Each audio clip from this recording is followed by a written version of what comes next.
Bon, bienvenue dans cette dernière session d'atelier des rencontres du e-tourisme autour d'une thématique aujourd'hui qui est assez complémentaire à différentes battles ou interventions qui a eu lieu depuis hier, autour de la performance en social media, performance sur les réseaux sociaux.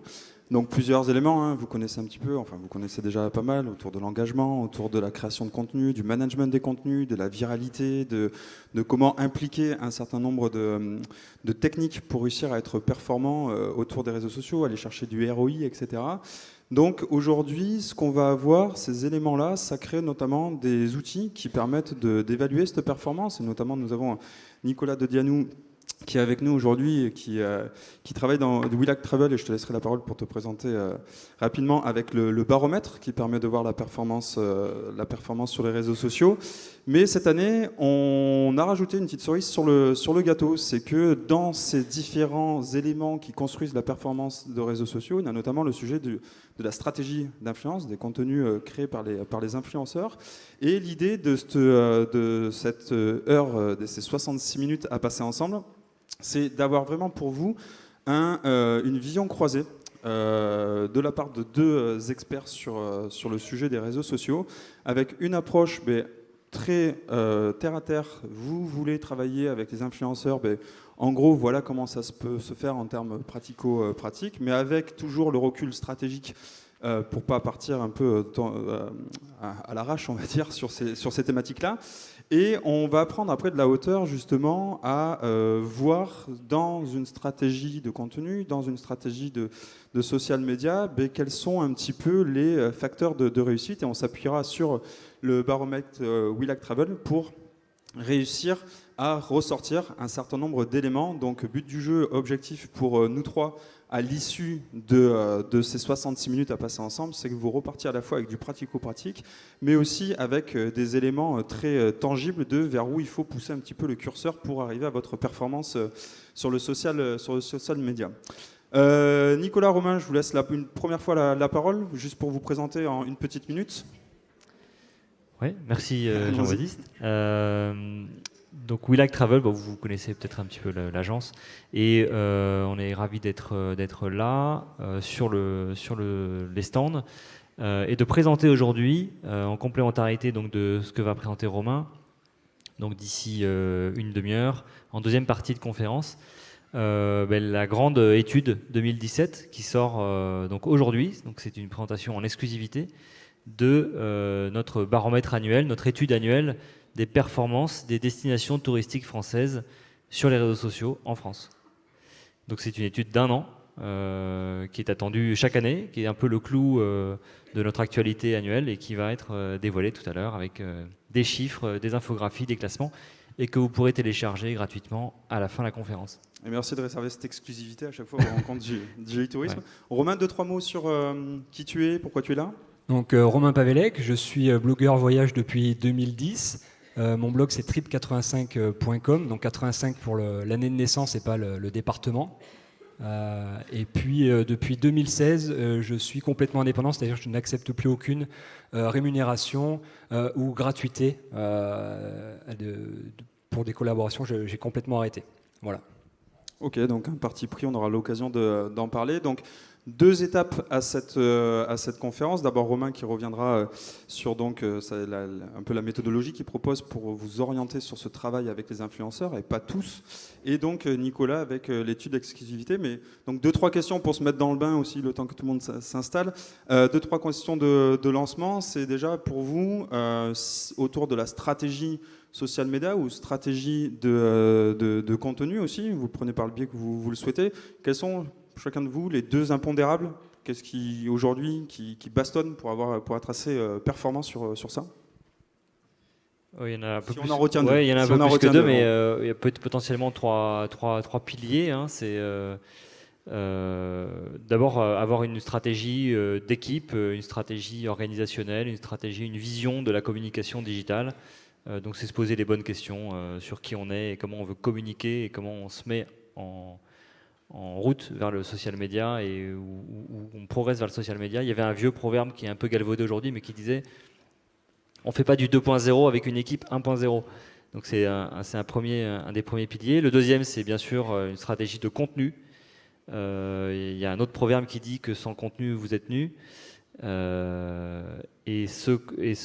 problématique des contenus est essentielle puisqu'elle vient traiter directement la problématique des cibles, la problématique de se montrer, de se mettre en avant, de savoir séduire un public de tous les âges, de tous les centres d'intérêt. Et le troisième pilier, bien sûr, c'est des moyens publicitaires, des moyens marketing. On ne fait rien sans publicité, sans levier d'activation marketing. Ok, Romain, même question. Alors 2 ou 3, mais 2 impondérables que toi tu mettrais en avant? Alors, je rejoins Nicolas sur le fait que le contenu, c'est clé, notamment avec la vidéo dernièrement. Puis le deuxième point, c'est le ciblage. Ça, me semble, l'une des fonctions principales dans votre stratégie de social media. Ok. Pour faire le lien avec ce qu'on a aujourd'hui, votre vision sur la stratégie d'influence.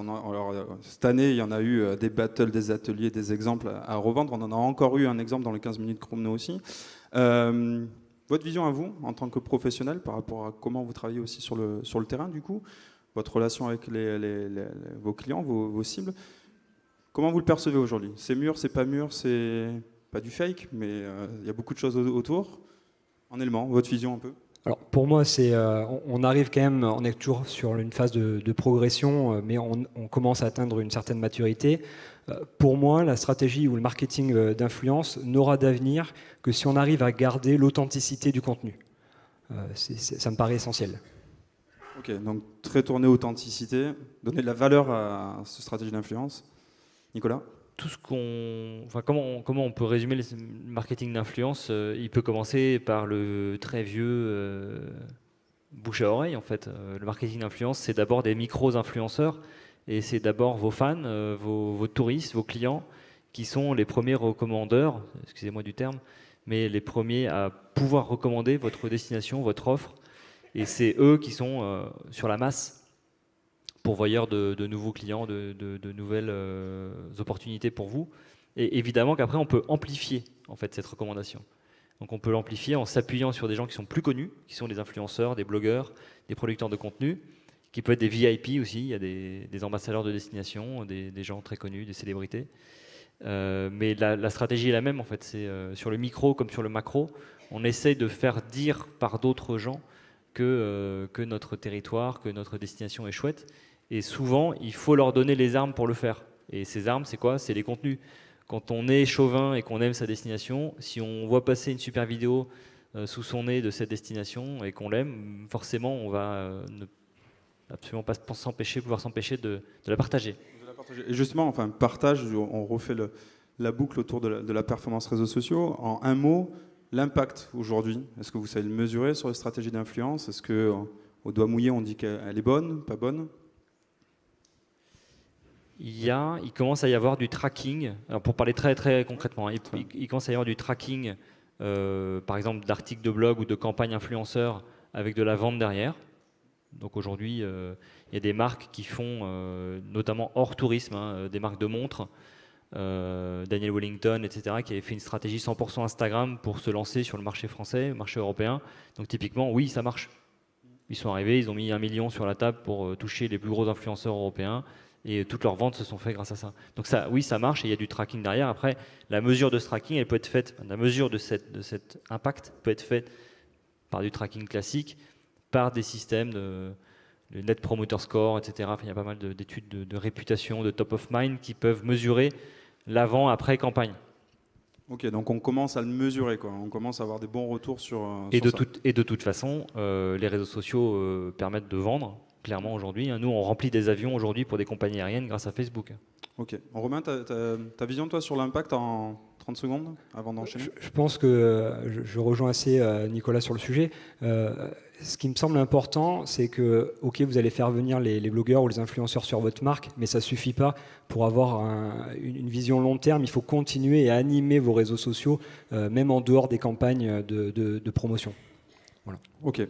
Mais merci pour cette introduction. On se met dans le bain. Première donc retour un petit peu de conférence, Romain. À toi de prendre la main. Le pupitre est à toi. 25 minutes. Je me dois d'être aussi le maître du temps. 25 minutes pour faire un zoom justement sur un peu la méthodologie de comment travailler avec les influenceurs. Et on enchaînera avec le résultat du baromètre We Like Travel et les éléments de la stratégie de réseaux sociaux. Romain, je t'en prie. Ok. Alors, je vais vous parler de stratégie d'influence, mais avant de commencer de parler de stratégie d'influence, je pense qu'il faut commencer par le début et il faut bien se connaître avant de vouloir aller communiquer. Donc le principal, j'ai identifié 6 critères majeurs qui sont l'attractivité de votre destination. Vous vous doutez bien que si vous êtes Pontarlier, vous n'avez pas la même attractivité que Paris, ou même ici, même dans le même département, le Pays Basque et le Béarn. Ensuite, il faut évaluer vos infrastructures, tout ce qui est port, aéroport, mais aussi hébergement. Également, par exemple, si vous avez des aires de camping-car, parce que c'est quand même beaucoup à la mode. Quelle est la concurrence? Alors, la concurrence, ça peut très bien être limitrophe, mais également sur la même cible que vous. Par exemple, Londres et Paris ou New York ont les mêmes cibles. Ensuite, il faut bien entendu voir qui sont les voyageurs qui viennent chez vous. Ensuite, il y a la data. Alors la data, ça peut être chiffré ou non chiffré, ça peut être identifier les dernières tendances, mais également avoir quels sont les sites les plus visités chez vous, les fréquentations sur les différentes saisons. Et ensuite, la satisfaction. Donc la satisfaction, on pense tout de suite à la satisfaction du visiteur, mais il faut également penser aux professionnels du tourisme qui sont sur votre territoire, et puis les locaux. On voit que dans les capitales du sud de l'Europe, ça commence à gronder et certains n'aiment plus trop les touristes. Alors, je ne vais pas aller dans le détail. Le plus simple, ce que j'ai fait, c'est que j'ai créé un questionnaire, une sorte d'auto-évaluation qui est sur mon site, trip85.com/pro. Vous avez une centaine de critères, une quinzaine de questions. Vous pouvez y aller, vous auto-évaluer, c'est gratuit. Vous cliquez sur envoyer et moi je vous renvoie, je ferai une étude étendue sur votre sujet, mais de manière digitale, plus axée sur le digital, et que je vous renverrai sous format Excel, comme ça vous pourrez customiser et vous servir du fichier comme vous le souhaitez. Alors j'ai fait une petite analyse sur tous les sites des offices du tourisme départementaux, il me semble que vous appelez ADT. C'est ADT, donc du coup j'ai relevé quelques bonnes et mauvaises pratiques. Côté bonnes pratiques, les personnes qui développent des marques touristiques comme MyProvence ou Le Berry, ça c'est plutôt une bonne idée, ça permet de bien s'internationaliser. Ensuite, les bons points, c'est également les roadbooks ou les podcasts téléchargeables. Et puis parfois, pour les voyageurs pressés, ceux qui n'ont pas trop le temps, ils veulent aller à l'essentiel, en fait, je me suis aperçu qu'il y a un site sur 2 qui propose les incontournables de leur destination. Ça me semble assez faible. Côté mauvaise pratique, bien entendu, il y a énormément de sites qui ne sont pas encore passés au HTTPS. Il y a encore des sites qui ne parlent pas du tout anglais sur leur site. Je trouve ça un peu étonnant en 2017. Et puis alors, ce qui est assez frappant, c'est qu'on parle de marketing d'influence, mais alors pratiquement personne ne s'adresse aux blogueurs sur ces pages de contact, sur ces sites internet. Puis alors le dernier point, je ne sais pas comment c'est possible, mais vous avez différents sites qui font la promotion d'un même territoire. Donc je pense que là, il y a quelque chose à faire pour essayer de vous rassembler et créer quelque chose. Donc pour les objectifs, c'est assez simple. Une fois que vous connaissez bien, vous allez définir vos objectifs. Le classique, c'est le SMART, donc spécifique, mesurable, ambitieux, réaliste, et il faut que ça s'inscrive sur la durée. Je vous ai mis quelques idées de développement ici que vous pouvez avoir, donc par exemple s'internationaliser, ou alors par exemple répartir les visiteurs sur votre territoire. Mais ce qui me semble important, c'est qu'une fois que vous avez défini vos objectifs, c'est que vous définissiez 7 KPI, donc les KPI au maximum. Les KPI, c'est les Key Performance Indicators, donc les indicateurs clés de performance que vous devriez mettre à jour mensuellement et que vous devez communiquer vos objectifs aux locaux et aux pros. Et puis essayer de les garder d'une année sur l'autre pour avoir un historique. Donc maintenant vous avez défini vos objectifs, et pour communiquer, vous avez différentes façons de le faire. Vous pouvez le faire sur la radio, la télé, la presse, ou voir le digital. Et cette année, le business le marché de la publicité digitale représente 1,8 milliard d'euros en France au premier semestre 2017. C'est énorme. Juste pour vous donner une indication, l'an dernier, au premier semestre 2016, la télé et le digital étaient au même niveau. Donc on voit quand même qu'il y a une sacrée progression. Ceux qui en profitent le plus, bien entendu, Google et Facebook. Alors, tout n'est pas rose. Certains cabinets, comme le cabinet Forrester, indiquent que la publicité digitale va diminuer en 2017, voire en 2018. Et puis il y a quand même quelques écueils. Donc JP Morgan, qui est une grosse société américaine, est passé d'une communication digitale de 400 000 sites à 5 000. Ils ont fait une sélection manuelle au lieu de faire une sélection avec des algorithmes. Et ils n'ont vu aucune différence sur leur performance. Coca-Cola, qui indique également que le ROI est bien supérieur avec une pub télé par rapport à une pub digitale, donc 2 $ contre 1,25. Il y a ensuite Facebook qui a subi quelques turbulences là, concernant ses statistiques et ses chiffres, notamment sur les vidéos. On voit aussi les problématiques sur les réseaux sociaux, notamment Instagram avec les faux comptes, les faux avis, les faux likes, et puis la problématique également des adblocks. Donc ce qu'il faut retenir de tout ça, c'est que la priorité, c'est un bon ciblage. Le deuxième point, c'est vérifier et challenger les statistiques et indicateurs qu'on vous donne. Et puis, si vous voulez bien communiquer, il va falloir communiquer différemment. Et la stratégie d'influence est une manière de communiquer différemment et d'aller promouvoir votre destination. Donc je ne vais pas vous expliquer ce que c'est. Si vous venez aux ET régulièrement, on en parle suffisamment, vous savez ce que c'est. Juste un point, alors il y a eu un petit problème là, c'est pas mode que je voulais mettre en rouge, c'est voyage. Donc le voyage est quand même le 4e sujet le plus abordé sur les réseaux sociaux et par les blogueurs. Donc vous avez du potentiel et à mon avis vous ne devriez pas avoir de mal à trouver des gens qui vont vouloir travailler pour vous. Donc il y a 4 ans, la première fois où je suis venu aux ET, on parlait essentiellement de blogueurs. Et puis en 4 ans, ça a quand même bien évolué. Donc il faut segmenter, on parle d'influenceurs maintenant, qu'on peut segmenter en 4 catégories. Donc on a les célébrités, donc les stars de cinéma ou les stars de la musique. On a les ambassadeurs. Alors les ambassadeurs, ils sont généralement sur votre destination, ils sont fidèles, engagés, ils sont spécialisés sur votre destination, puis ils ont une présence régulière et une rémunération en général plus faible. Un des meilleurs exemples que je connais, c'est Patricia Almeida, qui vient du Val des Reins. On ne dit pas Errance parce que sinon vous passeriez pour un touriste, mais qui est ici. Vous pourrez lui demander plus tard comment elle l'a fait pour promouvoir sa destination. Ensuite, vous avez les influenceurs stars et puis les influenceurs de niche. Donc les influenceurs stars vont se rapprocher des célébrités, alors que les influenceurs de niche eux vont être spécialisés sur une thématique et vont avoir un engagement sur les réseaux sociaux qui est en général plus fort que les influenceurs stars. Donc là-dessus, je vais pas m'étendre sur le sujet, mais brièvement, par exemple, donc pour les ambassadeurs, ils peuvent vous permettre de répartir les visiteurs sur votre territoire, développer la basse saison. Et à l'inverse, par exemple, les influenceurs stars peuvent vous aider à faire connaître votre destination. Et par exemple gérer une crise, par exemple comme Nice ou Barcelone a pu connaître également. Quelques chiffres. Alors, ce que j'ai fait, c'est que j'ai analysé par thématique les 100 meilleurs sites.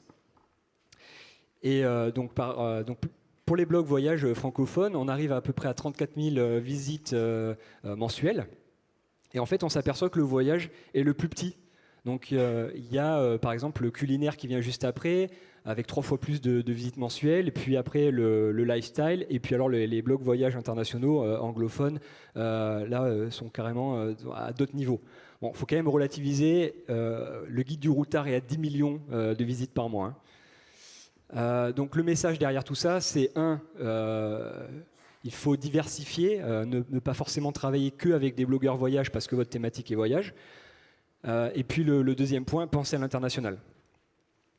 Alors je ne vais pas aller dans le détail de tous les outils. Une fois que vous allez faire une campagne de promotion de votre destination, il va falloir que vous évaluiez les blogueurs et puis les influenceurs avec lesquels vous allez travailler. Donc là, je vous ai mis toute une liste d'outils.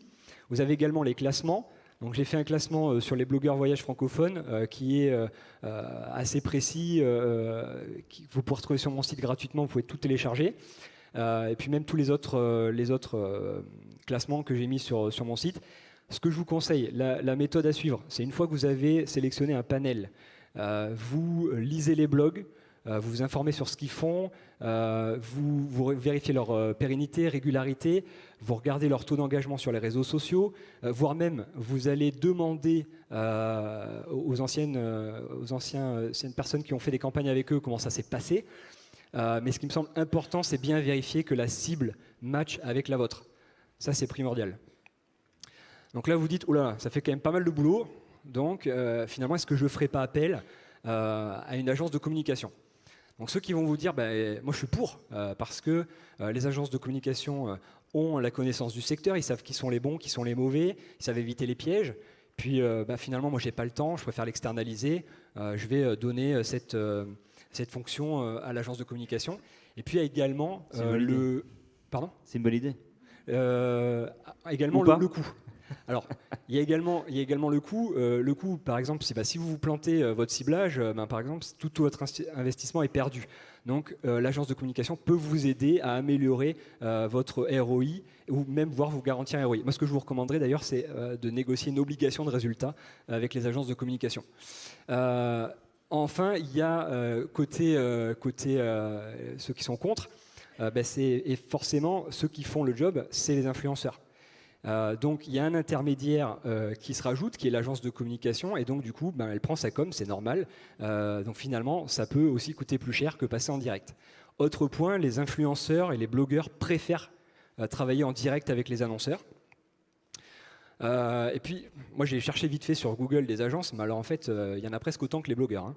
Donc finalement, je me suis demandé si trouver la bonne agence n'était pas aussi compliqué que trouver un bon blogueur ou un bon influenceur. Et puis, je me suis posé aussi la question d'impartialité, exhaustivité. Est-ce que les agences ont accès à tous les blogueurs? Et est-ce que finalement, des fois, ils ne chantent pas la phase de recherche en travaillant toujours avec les mêmes pour gagner du temps et parce que le temps, c'est de l'argent. Alors, juste, pardon, je suis allé trop vite. Donc, moi, le conseil que je vous donne, pour moi, l'influence, c'est un critère, un facteur clé de succès qui est important. Vous devez développer cette compétence en interne. Donc ça, c'est le conseil que je vous donne. Ensuite, vous pouvez vous aider avec les agences de communication qui pourront vous former sur les dernières tendances. Il y a quand même deux tendances qui sont en train d'émerger. C'est que les blogueurs sont en train de venir sur le marché de la communication et peuvent vous conseiller. Et il y a également les plateformes de mise en relation. Donc là, je vous en ai mis quelques-unes. Bon, ils ont des moteurs de recherche, vous avez accès aux stats, aux tarifs, et puis vous avez un contact direct avec les influenceurs et des outils de suivi des campagnes. Bon, juste un point, j'ai fait un petit sondage auprès de mes collègues et seuls 5% pensent que c'est une alternative positive. Donc à voir si ça va percer ou pas. Donc là, maintenant que vous avez sélectionné vos blogueurs, vous allez devoir communiquer vers eux. Le problème, c'est qu'ils sont très sollicités, le taux de réponse est très faible et très peu sont professionnalisés. Donc, ce que je vous recommande, c'est de suivre les 10 règles que j'ai indiquées ici. Donc déjà, le plus simple, c'est de les contacter par email, de bien vérifier la cible, que la cible match avec la vôtre. Ça, c'est primordial. Et soyez bref, factuel. Donc j'ai mis la méthode QCP, donc je pense que vous devez connaître qui, quoi, où, quand, comment, pourquoi. Et puis indiquez également s'il y a une rémunération et surtout n'arrosez pas la terre entière. Et puis dernier point, anticipez vos demandes parce que les gros blogueurs sont très pris, donc ne demandez pas 3 semaines à l'avance. Alors une communication, ça va dans les deux sens. Là, je viens de vous expliquer comment vous communiquez vous vers eux. Mais il y a aussi l'inverse, c'est eux qui communiquent vers vous. Et comme je vous le disais, il n'y a que 4% des sites qui s'adressent aux blogueurs sur leur site internet. Donc je vous recommande de créer une page dans laquelle vous vous adressez à eux, vous leur demandez leurs informations sur leur blog, leurs réseaux sociaux, quand est-ce qu'ils veulent venir, quel est le projet, et puis vous leur dites également si vous faites des partenariats ou pas, et puis les critères d'acceptation du partenariat. Donc une fois que vous avez discuté avec des influenceurs, forcément la rémunération va vite arriver. Donc là, il y en a qui vont vous dire oui, il faut payer parce que tout travail mérite salaire. D'autres vont vous dire non, finalement, le blogueur sans contenu, il est rien, donc il a besoin de contenu, donc il va me le faire gratuitement. Ouais, c'était l'une des questions abordées hier en atelier avec Morgane de Little Gypsy, et c'était très intéressant de voir les différentes approches qu'il y avait, que ce soit au niveau OT, au niveau blogueur. tout un panorama diversifié de rémunérés, non rémunérés. Alors, je vais y venir un petit peu plus tard. Donc, juste un point qui me semble important pour les destinations, c'est que 30% des blogueurs auxquels j'ai posé la question seraient prêts à venir chez vous gratuitement si vous prenez en charge les frais et que, bien entendu, votre destination les intéresse. Donc, ce qui va majoritairement faire la rémunération, en fait, elle va dépendre de votre budget, si vous avez un budget pour les payer, forcément, du ROI potentiel, parce que plus l'influenceur pourra vous amener un ROI important, plus il faudra payer. Et puis la loi de l'offre et de la demande. Donc, plus vous êtes attractif, peut-être que vous pouvez négocier des prix plus bas. Donc, pour vous donner une indication, au niveau du coût des postes pour un influenceur, donc j'ai pris la influence.co, pour y aller, ils ont pour les voyages toutes les thématiques et ils ont également en fonction des popularités des influenceurs. Donc la moyenne, elle est à $160, mais franchement, c'est juste pour vous donner une indication, ça dépend vraiment des influenceurs avec lesquels vous allez travailler. Et ensuite, il y a la rémunération du blogueur. Donc là, je vous ai mis un exemple, 500 € par jour. En fait, le message derrière tout ça, c'est de vous dire, quand on vous demande une rémunération, essayez de savoir ce qu'il y a derrière. Donc il y a forcément des taxes, les amortissements avec le matériel, parce qu'il y en a qui ont des drones, des appareils photo, donc tout ça, ça coûte cher. Et puis il y a forcément un temps de préparation. Si vous leur donnez carte blanche, il faut bien préparer le voyage. Il y a le temps de travail sur place avec tout ce qui est live tweeting, l'animation des réseaux sociaux. Et puis dernièrement, après, il faudra tout ce qui est débriefing et puis les posts des articles. Donc ce que je vous recommande, c'est toujours de demander un devis, de faire jouer la concurrence et de toujours négocier. Attention, on ne négocie pas que le prix. Il y a plein de choses à négocier. Vous avez les modalités de paiement, les droits d'utilisation des contenus qui ont été créés, les parutions dans les newsletters, les supports diffusion, les liens et référencements, voire même des pénalités de retard si le blogueur ne vient pas. Ça arrive aussi. Donc une fois que vous avez discuté tout ça, ce qu'il faut faire, c'est contractualiser. Aujourd'hui, il n'y a que 8% des OT qui contractualisent. Donc je vous ai mis les critères principaux à discuter. Notamment, vous pouvez aussi discuter par exemple une clause d'exclusivité. Pour pas que l'influenceur que vous avez ramené chez vous, il n'aille pas chez le voisin dans 2 mois. Voilà, donc vous pouvez mettre une clause d'exclusivité territoriale. Juste pour s'arrêter une seconde, comment toi tu l'expliques qu'il y a très peu de contractualisation ? Manque de professionnalisation, manque de vision sur l'impact réglementaire, de cadrer les choses parce qu'on se dit allez, ça va forcément bien se passer. Je pense que c'est super bas en fait. Pardon ? 8% de contractualisation, c'est super bas. Oui. Alors je pense que c'est français.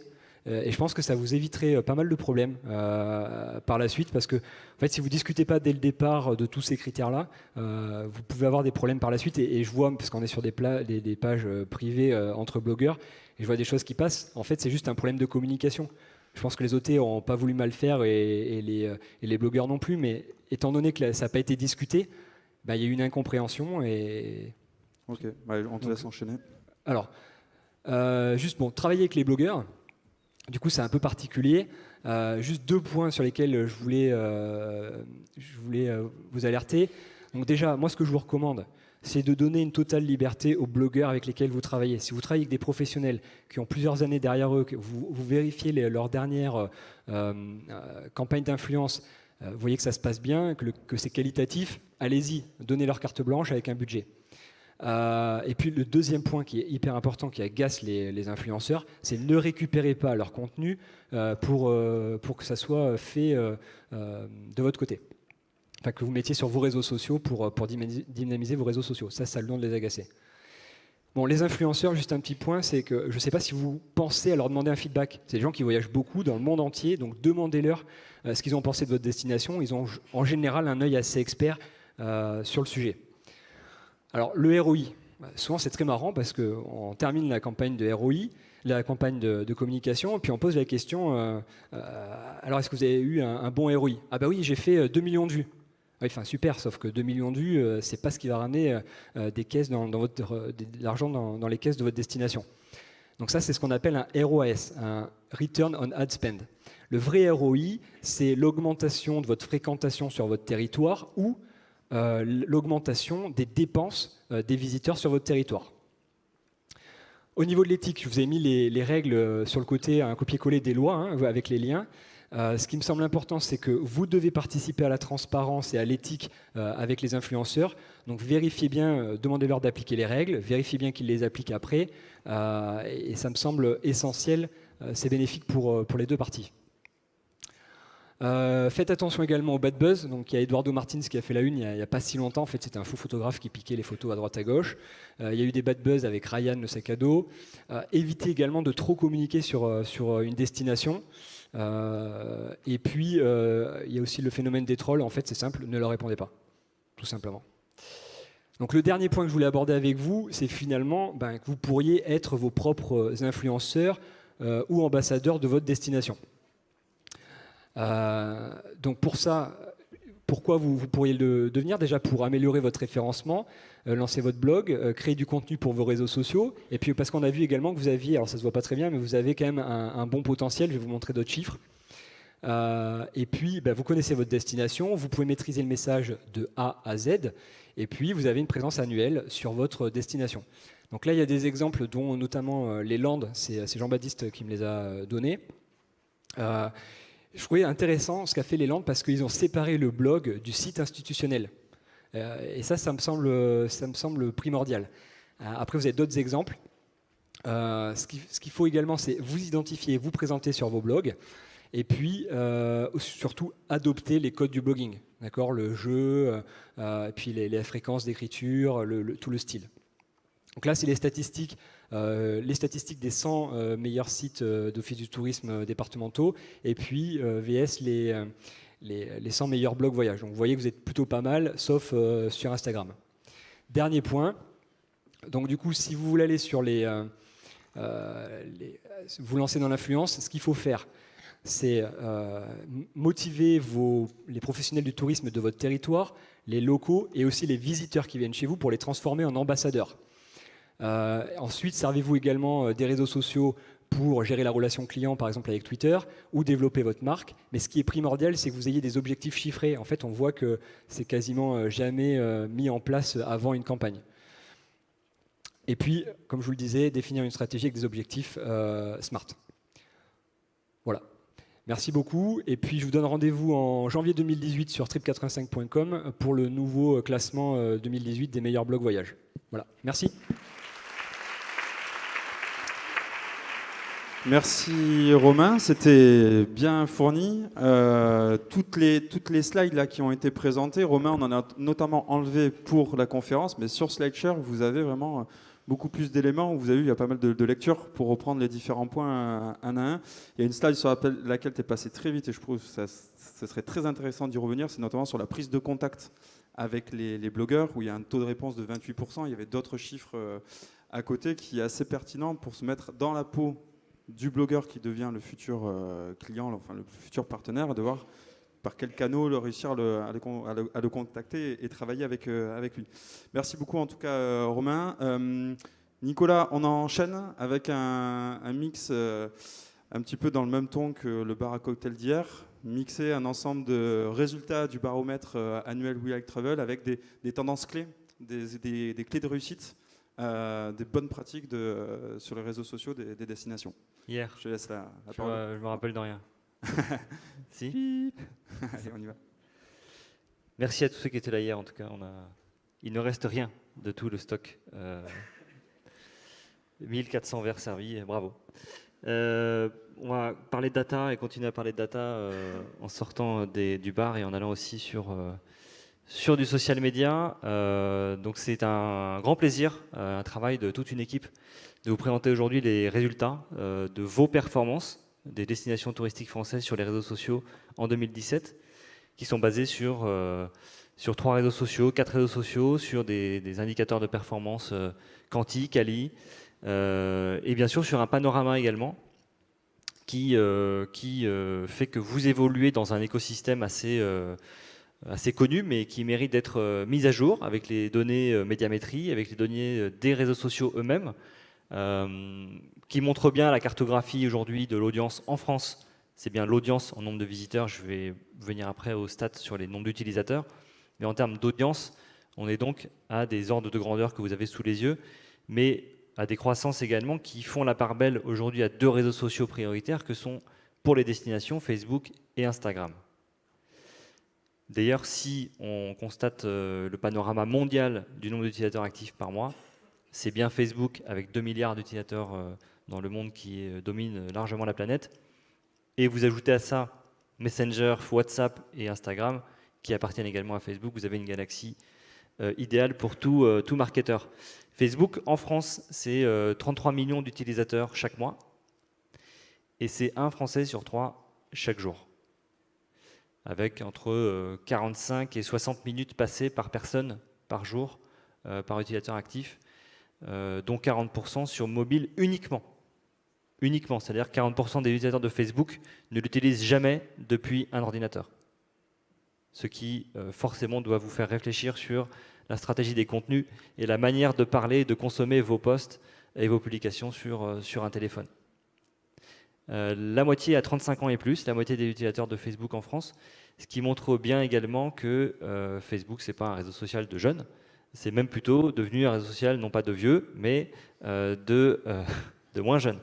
Alors les jeunes sont toujours sur Facebook, tout le monde d'ailleurs toujours sur Facebook, c'est juste qu'ils postent moins qu'avant. Et ils sont plus sur Instagram et Snapchat. Et puis 1 sur 10 est à Paris, ce qui est près conforme à la population française, grosso modo. Du côté d'Instagram, ils ont annoncé des chiffres hallucinants, mirobolants. Ils ont gagné 100 millions d'utilisateurs juste cet été. Donc ils sont passés de 700 à 800 millions d'utilisateurs entre le printemps et septembre. Et ils ont été fins stratèges, comme toujours, depuis qu'ils ont racheté, Facebook a racheté Instagram. Ils ont été fins stratèges avec le lancement d'Instagram Stories, qui bien sûr siphonne totalement Snapchat. Et donc 250 millions de personnes utilisent les Stories chaque jour dans le monde. Et les annonceurs suivent, avec 2 millions d'annonceurs et plus de 180 millions de personnes qui ont contacté une marque via Instagram, ce qui en fait un réseau social de premier plan, notamment avec le picture marketing et la mise en avant des destinations pour vous. Alors, si on analyse la mise en commun des bases de données publicitaires, puisque Facebook et Instagram aujourd'hui ont bien sûr les mêmes capacités publicitaires, on peut dissocier, on peut distinguer des centres d'intérêt des Français. C'est ce qu'on a fait dans cette étude, pour vous montrer qu'il y a des niches, il y a aussi des grands ensembles. Parmi ces grands ensembles, on a pris des exemples comme le tourisme, 6-7 millions de personnes, de Français, vraiment ont une vraie passion, ou du moins un vrai appétit pour le tourisme. Pour les hôtels également. Alors les hôtels, on n'a pas forcément déclaré qu'on aimait l'hôtellerie, c'est pas ça. Mais il suffit d'avoir séjourné dans un hôtel, d'être géolocalisé dans un hôtel ou dans un resort, pour être catégorisé comme quelqu'un qui peut consommer ou qui a consommé un hôtel. Donc potentiellement, Accor pourrait très bien, parce qu'il faut des budgets importants pour aller chercher dans cette catégorie-là, pourrait très bien se dire, moi je veux adresser des messages aux 5-6 millions de personnes qui aiment les hôtels et de leur dire, venez dans les hôtels Accor. Le camping, grosse industrie touristique française, ou encore la randonnée, avec des niches de 3 millions 500 000 personnes, 1 million 500 000 personnes. Et il y a des niches ensuite plus petites, autour du kitesurf, autour de tout ce que vous souhaitez. Il y a quasiment une capacité de ciblage illimitée pour les marketeurs, et c'est bien pratique pour atteindre des performances. Ce qui amène la question des contenus par rapport aux cibles. C'est ce qu'on a analysé aussi, et c'est ce qu'on veut dire quand on a préparé cet atelier avec Jean-Baptiste et Romain. Ce qu'on voulait vous dire, c'est de l'influence, ça passe aussi par l'adressage, la mise, comme on disait tout à l'heure, sous le nez, entre guillemets, parce que c'est du push, des contenus aux bonnes personnes. Et donc là, typiquement, cette vidéo de la Corrèze, qui est une vidéo d'influenceurs, qui rejoint la thématique par Romain, et qui leur a permis d'ailleurs de gagner le trophée du jury du public hier, eh bien, va être particulièrement intéressante pour les gens qui aiment le camping et la randonnée, puisque les blogueurs World Health ont exploré la Haute-Corrèze et la partie un peu plus sauvage, un peu plus nature de la Corrèze. Donc là, forcément, si on doit amplifier un message comme celui-ci, on va aller chercher des cibles, on va aller chercher des communautés dans Facebook, puisque c'est là qu'on va trouver la plus grande audience affinitaire. Alors, si on vient là, on voit ça, on se dit, alors là, je vais faire un contenu qui va être pour cette cible-là. Oui, mais attendez, moi j'ai mon planning éditorial, il n'est pas forcément adressé aux cibles camping et randonnée. Moi, je parle à tout le monde. Alors oui, mais non. C'est-à-dire qu'aujourd'hui, ça, c'est un planning éditorial. Vous en avez, j'espère, tous un. Et petit à petit, en fait, vous multipliez les plannings éditoriaux. Pourquoi? Parce qu'aujourd'hui, on peut poster des posts, on peut poster des publications, on peut envoyer des publications sur les fils d'actualité Facebook, Instagram, Twitter à des gens sans que ces publications soient affichées sur votre page. Vous connaissez le principe des dark posts. Quand vous faites une publicité, vous sponsorisez un post, vous pouvez ne pas le mettre sur votre page. Ce qui permet à Serveur Mont Blanc d'adresser des cibles adrénaline, par exemple. Vous mettez une vidéo adrénaline avec des mecs en wingsuit qui font n'importe quoi, c'est hyper flippant pour une mamie. Donc on ne la met pas sur la colonne mainstream du planning éditorial central. On va faire un planning éditorial adrénaline sur l'année ou sur le trimestre, et on va mettre des posts adrénaline à ces personnes-là. Donc ça veut dire que potentiellement on peut avoir 4 à 5 plannings éditoriaux en fonction de ces cibles. Et c'est une pratique que nous vous recommandons et que nous avons bien sûr pu constater en analysant le type de posts affichés sur les pages et le type de publicité qu'on a vu passer cette année et qui sont parfois très différentes. Un bon exemple, c'est Air France. Vous regardez la page Air France, vous n'avez que des jolis avions. Vous n'avez que des hôtesses, des jolis trucs, c'est très, très beau, très esthétique. Donc c'est du social branding. Et vous regardez les publicités Air France, boum, c'est de la promo. C'est 799 € le vol aller-retour pour Caracas. C'est promo pour New York, c'est vol pas cher avec Hop, etc. Mais si on va sur leur page, c'est du social branding. C'est pas du social marketing. Donc le community manager là-dedans, il se retrouve dans une position stratégique et son poste évolue, ses missions évoluent. Donc c'est là que on sort un peu de l'étude et on va vers aussi les missions et le contexte du social media en 2018. C'est que le community manager se transforme en content manager, en conversation manager et tout ce que vous voulez, mais de plus en plus de choses et forcément qu'il y a une équipe derrière. Là, c'était des exemples qu'on voulait vous montrer justement de ciblage adrénaline et c'est pas le type de poste qu'on peut envoyer à tout le monde.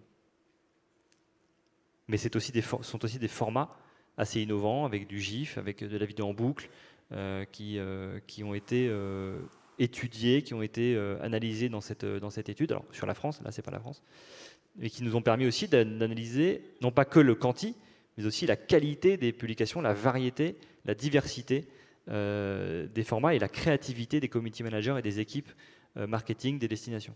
Aussi petite soit-elle, hein, aussi petite soit-elle.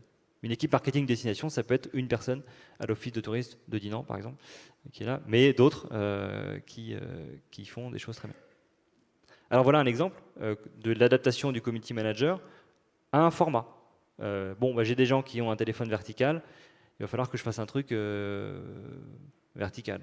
Bon, est-ce que je fais un avant-après ou est-ce que je fais un avant-après vidéo? Est-ce que je peux jouer? Et donc là, le community manager, oui, clairement, joue, s'amuse et immerge, engage la cible avec des choses assez créatives et assez simples en fait. C'est assez simple. Finalement, c'est les choses les plus simples qui fonctionnent, mais il y a quand même un petit travail sur la compréhension de la manière dont les gens vont consommer le contenu derrière. Alors, tu parlais d'accueil blogueur. Eh bien, voilà un exemple de récupération de contenu qu'a fait le Tarn et de mutualisation des contenus. Le Tarn a eu le coup de cœur du jury hier, c'était pas pour rien, c'était pour cette petite campagne-là. On va baisser un tout petit peu le son. Et cette campagne, c'est quoi? C'est à la base, on va produire des contenus, on va faire venir des blogueurs, des influenceurs, on va contractualiser une commande de contenu, mais on va pas s'arrêter là. On va exploiter jusqu'au bout de l'industrialisation, on va exploiter à fond ces contenus. Partout, partout, partout. Donc les blogueurs, ils vont faire des vidéos, ils vont faire des photos. Ça, on va l'écrire noir sur blanc, ce qu'ils vont faire. On va les payer pour ça. On va les mettre en scène. On va même les prendre quasiment comme mannequins, ce qu'on a fait un peu avec le Tarn, parce qu'ils sont plutôt des belles gueules. On va mettre un réalisateur, on va mettre les moyens. Par contre, après, on va exploser la diffusion et la mutualisation de ces contenus autour des instant articles, des vidéos Facebook, des spots digitaux, du site web, de la photothèque, etc. Donc ça, c'est vraiment une bonne pratique. Donc, la vision stratégique, c'est quoi? Si on résume ce qu'on s'est dit avant d'attaquer certains résultats et que vous attendez. C'est en 4 points, repenser et hiérarchiser votre stratégie social media autour de ces thématiques de social branding, donc créer des contenus et avoir une démarche pour vous montrer, pour séduire, pour créer de la notoriété. Du marketing, vous avez tous des produits à vendre, vous avez tous des expériences à montrer, vous avez tous besoin de segmenter à vos clientèles, à vos différentes clientèles. Ensuite, vous allez pouvoir vendre. C'est pas un gros mot, les réseaux sociaux aujourd'hui, ça sert à vendre. Vous pouvez faire du retargeting, vous pouvez travailler vos bases CRM, vous pouvez faire du tracking, vous pouvez faire de l'upsell. Quelqu'un qui a réservé chez vous, vous pouvez lui proposer un restaurant en plus. Et bien sûr, le social care, qui est tout ce qui est autour de la conciergerie. Et vous allez voir après, il y a quelque chose d'assez intéressant sur la conciergerie. L'assistance, la réaction aux messages. Bref, le community manager est aux premières loges de l'accueil des futurs touristes. Alors, cette étude a analysé 540 destinations pendant un an. Donc, il y a 30 destinations régionales, 85 destinations départementales. Je dis destinations départementales parce que ce n'est pas forcément des départements et ce n'est pas forcément des régions. En France, il n'y a pas 30 régions. Par contre, il y a 30 destinations régionales. Par exemple, Côte d'Azur, c'est une destination régionale, mais ce n'est pas une région. Et il y a le plus gros lot est pour les villes et les offices. Tout le monde est sur Facebook, hein, c'est le critère numéro 1, c'est le réseau social préempté par tout le monde, sauf un, c'est l'été, je crois. Et 82% sur Instagram et 70% sur Twitter. Alors, il y a donc un score que vous connaissez peut-être maintenant, ça fait plusieurs années qu'on le fait. En fait, on essayait de trouver un critère de mesure de la performance qui soit juste. Et comment être juste, on ne peut pas se focus uniquement sur le nombre de fans Facebook ou le taux d'engagement Facebook. Donc on a mixé tout. Et sur à peu près un an de data et donc 4-5 mois sur le taux d'engagement, sur 3 réseaux sociaux différents, 13 indicateurs de performance et 30 paliers de notation, eh bien, on a à peu près une vision qu'on estime, nous, juste, de la performance globale des destinations sur les réseaux sociaux. Donc il y a des lauréats qui n'ont pas de trophée cette année, puisque c'était des trophées présentés différemment, mais ils sont quand même à féliciter. Donc c'est Savoie-Mont-Blanc qui arrive en premier avec 548 points, Morbihan Tourisme avec 513 points, et l'Auvergne avec 488 points. Et le classement est ici. Par région, par département et par ville et office.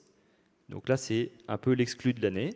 Voilà le nouveau classement de la performance des destinations, donc régionales, départementales et ville et office, sur la base des analyses We Like Travel et sur le bilan de cette année 2017. Attends Nicolas, tout le monde est en train de faire la petite photo là. L'étude est à télécharger, vous aurez le lien, c'est bit.ly/tourisme-17. Vous aurez le lien après. Donc les plus grandes communautés ne sont pas toujours premières, parce que la notion de l'engagement, la notion de la qualité de la variété des formats, des contenus, la part de vidéos par exemple, la part de vidéos postées, est un des indicateurs du score We Like Travel. Donc bravo aux lauréats, c'était un mouchoir de poche pour la Guadeloupe, et l'Auvergne, c'était pas loin pour le Morbihan. Bon, Savoie-Mont-Blanc garde quand même une avance importante. Et bravo à Valto aussi, qui est premier devant Alpe d'Huez, et puis le bassin d'Arcachon. Et vous voyez, Paris, qui est une très belle communauté, est quatrième, et puis Lyon aussi, malgré son million et quelques de fans, n'est pas forcément premier. Alors, si on analyse dans le détail, juste sur Facebook, voilà le top 5 du nombre de fans 2017 à date de début octobre, donc c'est tout frais. L'Alsace, 1 million, quasiment 200 000 fans. Et puis, en taux d'engagement, c'est l'Auvergne.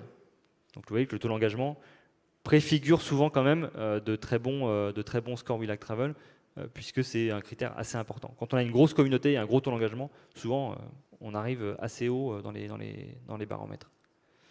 Dans les départements, c'est la Touraine qui a le meilleur taux d'engagement dans la catégorie plus de 40 000 fans, et le Finistère dans les moins de 40 000 fans. Finistère a toujours une communauté très dynamique, et donc voilà, on les félicite. Et les villes et les offices, vous verrez dans l'étude, il y a un classement par catégorie. Donc on a fait les catégories ETF, montagne, rural, littoral, urbain. Et vous verrez après, c'est assez intéressant de voir cette répartition. J'en viens, parce que les classements en fait sont tous dans l'étude, vous pourrez la télécharger juste après. J'en viens juste à ce qui nous a amené en fait à ça, c'est pas le hasard en fait, les meilleurs, c'est aussi ceux voilà, qui ont, comme je disais tout à l'heure, industrialisé le social media, qui ont une stratégie de moyens sur les 3 piliers que j'évoquais tout à l'heure. Et voilà des exemples de postes qui ont pu cartonner sur certains mois et en fait être des leviers d'audience et des leviers de traction, d'engagement avec un nombre de réactions de personnes touchées totalement sidérant, avec des choses finalement assez simples mais assez rigoureuses et faites de manière méthodique. Il y a eu beaucoup de live, hein, beaucoup plus que l'année précédente bien sûr, parce que c'était à peine lancé l'année dernière, mais le Facebook Live est un vrai succès et souvent les meilleurs posts de l'année de certaines destinations sont réalisés à travers des vidéos en direct, la fonction Facebook Live. Et d'ailleurs, cette étude infographique de Social Bakers montre bien que le reach des lives est beaucoup plus important, donc en orange, et beaucoup plus proche des 100 000 là. Le reach du live est plus important que les vidéos naturelles. Alors les vidéos naturelles classiques restent très performantes, mais le live a vraiment un bonus. Et puis, on s'est dit, et on en parlait avec Romain l'autre jour, on l'a fait pour l'étude destination étrangère en France. On s'est dit, tiens, on va le faire pour la France aussi, c'est assez marrant ça. Sur la base des nuitées hôtelières françaises, qui arrive à bien capter une audience social média? Parce que théoriquement, ça devrait être corrélé. Quand vous êtes l'Espagne et que vous avez 10 millions ou 20 millions de visiteurs français par an, vous devriez quand même capter des petites miettes quoi, sur vos pages Facebook France. Quand vous êtes Paris et vous avez 11 millions de nuitées hôtelières françaises, vous devriez capter quand même pas mal de Français quoi, qui aiment Paris, qui ont envie de venir, qui ont envie de suivre votre actualité, qui ont envie de revenir, de s'intéresser au tourisme à Paris. Et bien finalement, ce n'est pas forcément le cas. Et donc, en dernière colonne, vous avez la corrélation entre les fans et les touristes.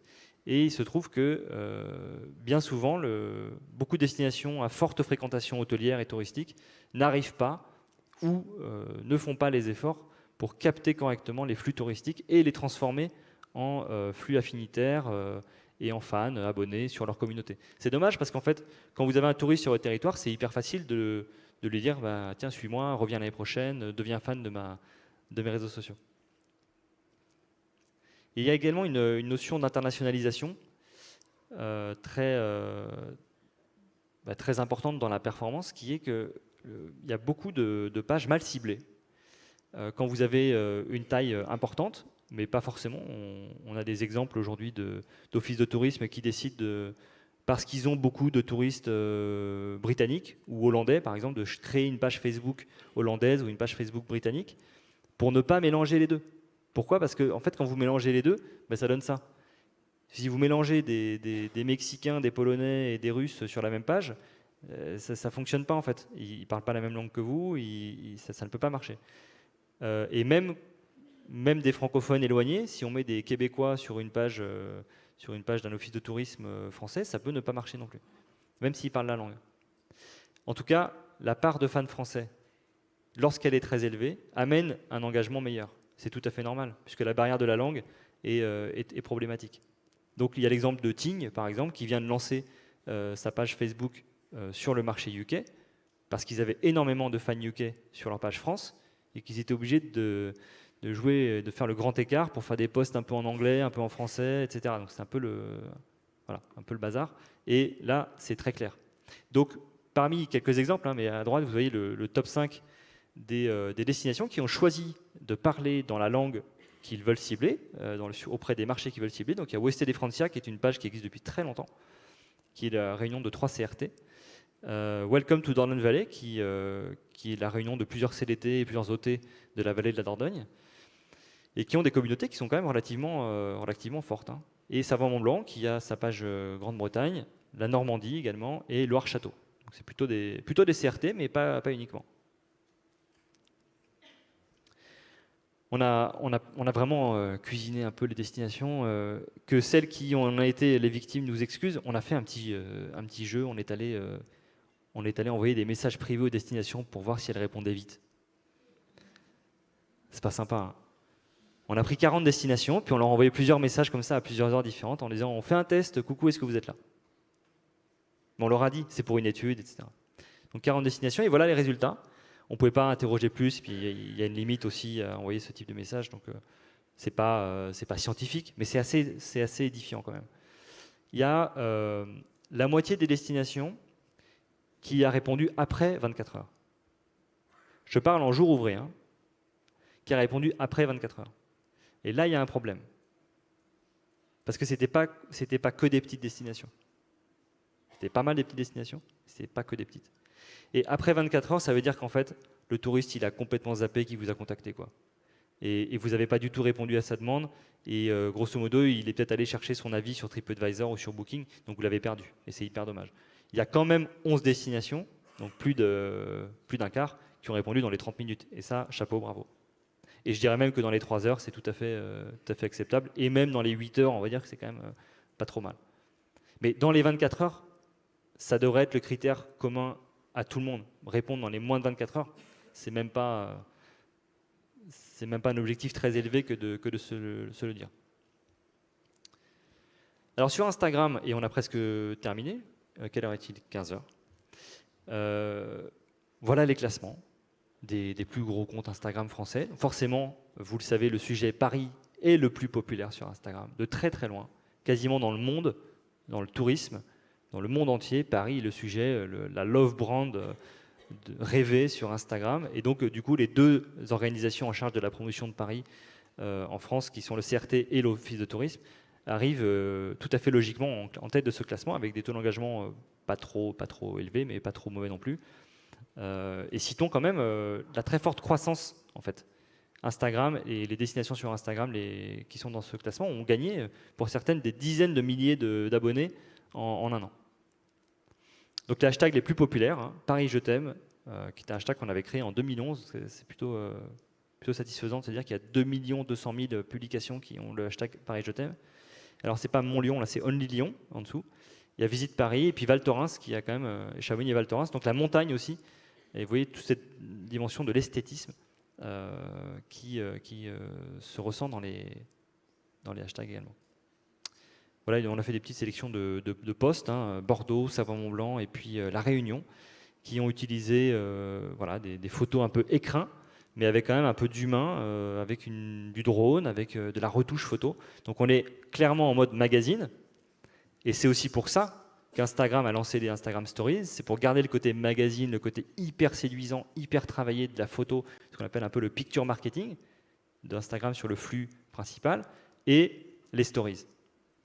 Les stories qui, elles, sont beaucoup plus bougées, beaucoup plus fun, beaucoup plus créatives, un peu en mode Snapchat, et surtout la localisation, puisqu'elles sont utilisées en direct. Et donc le sticker le plus utilisé, c'est la position. Et les marques commencent à s'y mettre, c'est un peu plus difficile, mais commencent à s'y mettre, avec 50% des marques qui ont fait une story le mois dernier. Les marques, toutes marques confondues.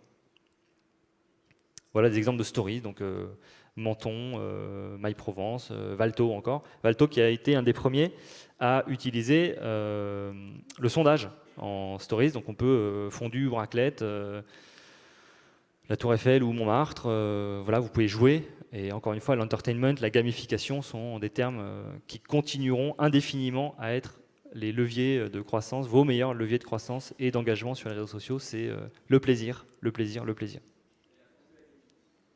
Qui a gagné? Bravo, bravo Thibaut. Quelques chiffres clés. Le taux d'engagement est stable sur les 540 destinations. On a une moyenne 2016 qui était à 1,76% et une moyenne 2017 qui est quasiment à 1,7 aussi.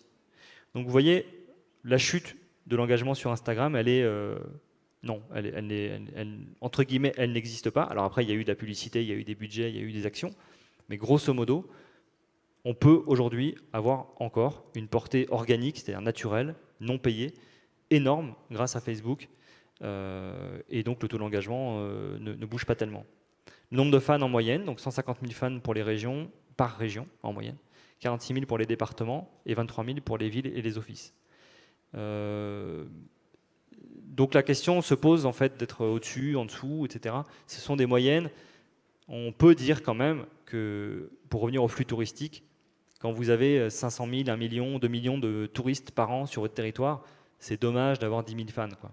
C'est dommage parce que vous ne pouvez pas capter leur attention, vous ne pouvez pas utiliser tous les leviers de fidélisation qu'offrent ces réseaux sociaux-là. Et puis le carton d'Instagram, hein, qui a 6,6% de taux d'engagement, soit quasiment 4 fois plus que Facebook. Et en moyenne, vous avez tous pris le pli, vous avez assez consciemment et assez efficacement utilisé Instagram cette année, avec 15 posts par mois en moyenne, ce qui est plutôt une très bonne performance. Bon, ça c'était un petit résumé. Le social media au cœur de la communication, ce que je disais tout à l'heure. On va passer un petit peu juste pour vous dire que voilà, l'étude est ici. Elle est à télécharger sur ce lien. Il y a une grande infographie et un PDF de 60 pages à lire demain quand vous serez reposé des ET. Merci à tous.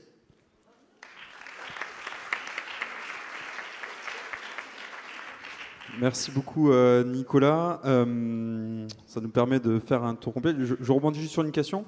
Est-ce que dans les indicateurs ou la pondération, etc., est-ce que vous, pour faire le lien avec aussi un petit peu le sujet du jour, est-ce qu'on évalue l'impact par rapport à la question du début, l'impact des influenceurs externes? Si je ne suis pas dans le top des destinations qui ont trouvé, il y en a beaucoup, c'est aussi des structures qui ont internalisé un certain nombre de productions, etc. Comment vous évaluez ça, la production d'influenceurs externes? Est-ce que ça rentre aujourd'hui dans les indicateurs ou on n'arrive pas on ne peut pas le calculer comme ça? C'est pas un indicateur en fait. L'indicateur, c'est la qualité des contenus. Point. Si on ne sait pas faire des contenus, il y a des gens qui savent les faire. Et on peut les solliciter. Ouais. Mais il y a des destinations qui font leur propre contenu et qui arrivent très bien. C'est forcément un peu limité parce que, à moins d'être né photographe ou réalisateur et d'avoir quand même un talent, un génie artistique, on n'arrivera pas à un certain niveau. Ni de réalisation, ni de temps, ni de moyens. Vous avez peut-être vu la vidéo Savant-Mont-Blanc projetée tout à l'heure avec Matt Charland. Bon, là, on est quand même dans de la prod que personne ne peut faire en interne. C'est forcément des équipes externes, des hélicoptères, des machins. Enfin, voilà, c'est des moyens. Tu te parlais de drones tout à l'heure.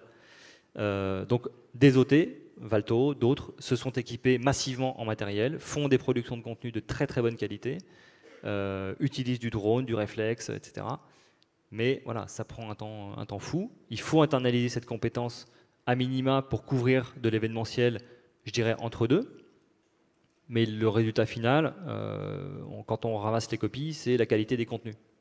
Voilà. Et parfois, effectivement, pour des vidéos de destination, des vidéos événementielles, des vidéos fortes, des vidéos émouvantes, quand on veut faire passer un message fort, parfois, effectivement, il y a des gens qui sont plus talentueux que d'autres pour le faire. Et souvent, c'est les influenceurs. Et je rebondis sur une autre question parce que c'est transversal aux deux approches. Vous avez beaucoup insisté sur la notion de d'abord définir objectif, cible, positionnement en quelque sorte. On a dans la salle des gros offices, des plus offices, ils externalisent, ils internalisent. En moyenne, on va pas, évidemment, il n'y a pas de règle, mais jusqu'à combien de clients c'est raisonnable et on peut essayer de travailler du contenu de qualité pour des cibles market qui sont bien identifiées. On n'a pas tous la possibilité d'avoir 3 à 4 cibles, avoir 3 à 4 calendriers de publication. Hein. La question me vient de ce slide sur le calendrier de publication. Jusqu'à, par la pratique que vous avez, en moyenne, dans les contacts que vous avez avec des offices de tourisme, vous ciblez à peu près combien de chats à fouetter, en quelque sorte? Mais tout dépend du rythme, en fait. Tout dépend du rythme. Tu peux très bien avoir 5 plannings éditoriaux, mais annuels. Et puis, il y en a un que tu vas traiter de manière mensuelle. Tu vas faire un post par mois qui parle de ce sujet-là, parce que c'est un sujet plus rare, mais il faut quand même que tu le traites. Et effectivement, on ne peut pas parler tous les jours de 8 thématiques différentes, c'est pas possible. Mais il y a moyen aujourd'hui de... Justement, c'est aussi la raison d'être de la différenciation des plannings éditoriaux, c'est de leur étalement sur la durée et d'avoir un plan d'action, un plan de communication, un plan marketing qui soit proportionné à l'année. Et donc, quand la Corrèze veut parler de la pêche, c'est une thématique qui est très importante, mais ils n'en parlent pas toutes les 5 minutes. Ils en parlent à des moments critiques. Sur le côté valorisation, tout à fait d'accord, mais sur le côté back, de la possibilité d'aller chercher un œil nouveau sur telle thématique, de créer des contenus différenciés. Ça demande des approches différentes. Et donc, qui dit 5 clientèles différentes, même si je commence à avoir une ligne éditoriale qui dit que c'est une fois tous les mois ou n'importe, on ne rentre pas dans ce détail-là, mais ça crée quand même un panel d'actions ou d'investissement en contenu qui peut être assez conséquent, quoi. Mais on ne peut peut-être ne pas l'analyser comme ça, quoi. Ce qui est sûr, c'est que, grosso modo, pour avoir une belle stratégie de posting, d'animation de ces réseaux sociaux aujourd'hui, il faut à peu près 400 nouveaux contenus par an. 300 ou 400 nouvelles photos et vidéos par an. Okay. Nouvelles photos et vidéos par an. Ok. Ça donne déjà un petit curseur pour se donner une idée. Voilà. Et c'est là que c'est difficile de les faire soi-même. Enfin, oui. Voilà. On peut être amené à externaliser. 15h08, on va s'arrêter sur ça pour cette dernière session d'atelier aux conférences. Merci beaucoup Romain et Nicolas pour vos interventions. On enchaîne donc avec une pause jusqu'à 15h30 et 15h30, retour ici pour la dernière session en plénière avec tout le monde. Merci beaucoup d'avoir suivi la conférence et bonne fin de rencontre.